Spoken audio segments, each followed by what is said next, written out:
তবে কি রাজনীতিতে আসছেন জাইমা রহমান? রাজনৈতিক মহলে গুঞ্জন আর যুক্তরাষ্ট্রের ন্যাশনাল প্রেয়ার ব্রেকফাস্ট অনুষ্ঠানে বিএনপির ভারপ্রাপ্ত চেয়ারম্যান তারেক রহমানের পরিবর্তে জাইমা রহমানের অংশগ্রহণ। সবকিছু মিলিয়ে রাজনৈতিক বুদ্দাদের মতে ৫ ফেব্রুয়ারি বাংলাদেশের রাজনীতির ইতিহাসে একটি বিশেষ দিন। এই দিনে রাজনীতিতে অভিষেক ঘটেছে জাইমা রহমানের।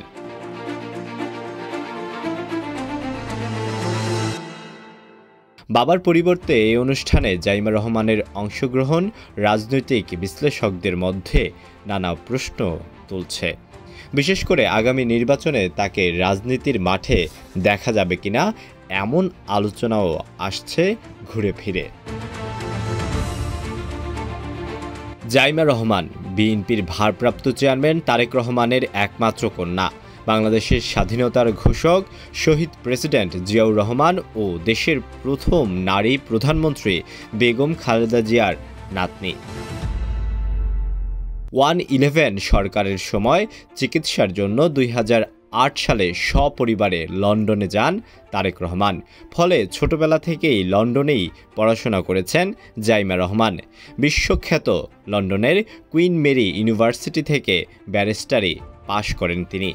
পড়াশোনা করার সময় রাজনৈতিক কোনো অনুষ্ঠানে তাকে দেখা যায়নি। তবে জুলাই-আগস্ট গণ অভ্যুত্থান চলাকালে তারেক রহমান যখন লন্ডন থেকে ঢাকার ছাত্র সমন্বয়কারীদের সঙ্গে ভার্চুয়ালি বৈঠক করেন, সে সময় জাইমা রহমান তার সঙ্গে ছিলেন বলে জানা যায়।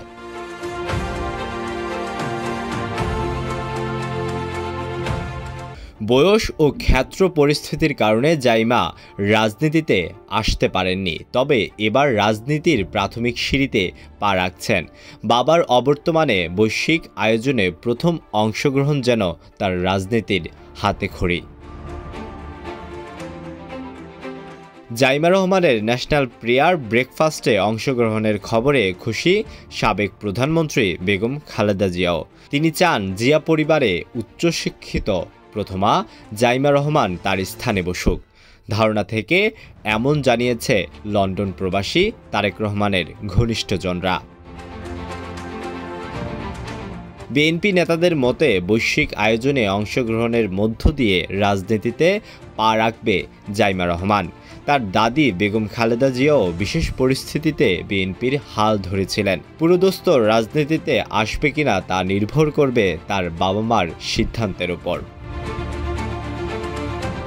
ন্যাশনাল প্রেয়ার ব্রেকফাস্ট অনুষ্ঠানটি 1993 সাল থেকে প্রতি বছর অনুষ্ঠিত হয়ে আসছে। এতে মার্কিন প্রেসিডেন্ট, সিনেটর, কংগ্রেস সদস্য, ব্যবসায়ী, 100টিরও বেশি দেশের গণ্যমান্য ব্যক্তিরা অংশগ্রহণ করে থাকেন। এ অনুষ্ঠানটি একটি নির্দলীয় সংস্থা এবং রাজনৈতিক, সামাজিক, ব্যবসায়িক অভিজাতদের একত্রিত হয়ে বিভিন্ন সময়ে আলোচনা করার এবং একত্রে প্রার্থনা করার জন্য একটি বিশেষ ফোরাম। এ ফাউন্ডেশন মার্কিন নীতি নির্ধারণে অত্যন্ত গুরুত্বপূর্ণ এবং বিশ্ব শান্তি, ভ্রাতৃত্ব প্রতিষ্ঠায় ভূমিকা রাখে।